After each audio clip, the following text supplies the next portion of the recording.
మనసులో శతాబ్దాల గౌరవం, పట్టు పరంపరకు ప్రతీక, సంప్రదాయానికి శాశ్వత చిరునామా సఖీ. కన్నబిడ్డల కంటే మనవళ్ళు మనవరాళ్ళంటేనే ఆ తాత అమ్మమ్మలకు ప్రాణం. ఆ పసిపాప పుట్టినరోజు వస్తుందంటే చాలు ఏదో ఒకటి వెలకట్టలేని కానుక ఇవ్వాలని తపించిపోతారు. అలాంటి ఒక సామాన్య మధ్యతరగతి దంపతుల కలలు మహబూబాబాద్ బస్టాండ్ సాక్షిగా కలలైపోయాయి. కష్టపడి సంపాదించుకున్న సొమ్ము కళ్ల ముందే దొంగల పాలైంది.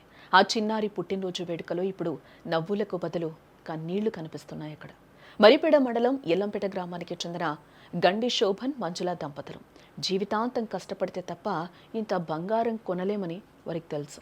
అందుకే పైసా పైసా కూడబెట్టి ఎంతో ముచ్చటపడి 4.5 తులాల బంగారం, 3 తులాల వెండి ఆభరణాలను చేయించారు. రేపు నర్సంపేటలో జరగబోయే తమ మనవరాలి బర్త్డే ఫంక్షన్కు వెళ్లాలని, ఆ చిన్నారి మెడలో తాము చేయించిన నగలను వేసి మురిసిపోవాలని వాళ్ళు భావించారు. బస్సు కోసం మహబూబాబాద్ బస్టాండ్లో వేచి చూస్తూ ఉండగా శోభన్ తన ప్యాంటు జోబులో భద్రంగా ఉన్నాయి కదా అని నమ్మిన ఆ నగలను దొంగలు అత్యంత నేర్పుగా కొట్టేశారు. సుమారు 7 లక్షల రూపాయల ఆస్తి మాయమవడంతో వారి గుండొక్కసారిగా ఆగినంత పని అయిపోయింది. నా మనవరాలకి గిఫ్ట్ ఇవ్వాలని తెచ్చాను నాయన, ఏ పాపం చేశామని మాకు ఈ శిక్ష అంటూ ఆ దంపతులు ఏడుస్తుంటే ఆ దృశ్యం చూసిన స్థానికులు సైతం అక్కడ చలించిపోయారని చెప్పుకోవచ్చు.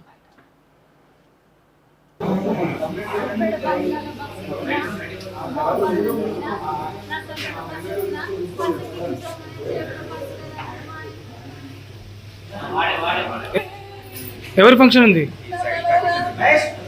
మనవరాలదా? ఎక్కడ?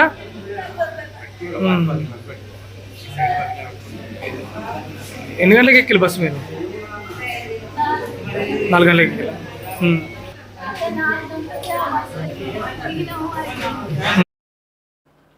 అసలు నిజంగా ఇది గుండెను పిండేసే ఘటనగానే మనం చూడాలి. ఒక సామాన్యుడు లక్షల రూపాయల బంగారం పోగొట్టుకుంటే ఆ బాధ ఎలా ఉంటుందో ఊహించుకోవడానికే కష్టంగా ఉంది కదా. పండగ లాంటి పుట్టినరోజు వేడుక జరగాల్సిన ఇంట్లో ఇలా జరగడం చాలా బాధాకరం. ఆ మాయగాళ్ళు కేవలం నగలను మాత్రమే దోచుకెళ్లలేదు, ఆ దంపతుల ఆశలను, ఆ చిన్నారికి ఇవ్వాలనుకున్న ప్రేమను కూడా దొంగలించారని చెప్పుకోవచ్చు. ప్రస్తుతం పోలీసులు సీసీటీవీ ఫుటేజ్ ఆధారం చేసుకుని దర్యాప్తు చేస్తూ ఉన్నారు. ఆ దొంగలు వెంటనే దొరకాలి, ఆ పేద దంపతులకు న్యాయం జరగాలి. ప్రయాణికులరా, ఒక్కటి గుర్తుంచుకోండి, నేటి కాలంలో జాగ్రత్తగా ఉండటమే మీ ఆస్తులకు శ్రీరామరక్ష. జేబుల్లో సంచుల్లో నగలు పెట్టి ఏమరపాటుగా ఉండకండి. మీ అప్రమత్తతే మీ సొత్తుకు భద్రత.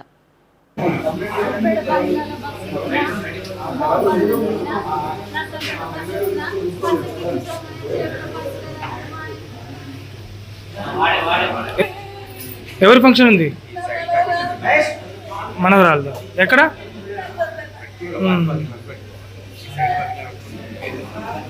ఎన్ని గంటలకి ఎక్కిలు బస్సు మీరు? 4 గంటలకి ఎక్కి.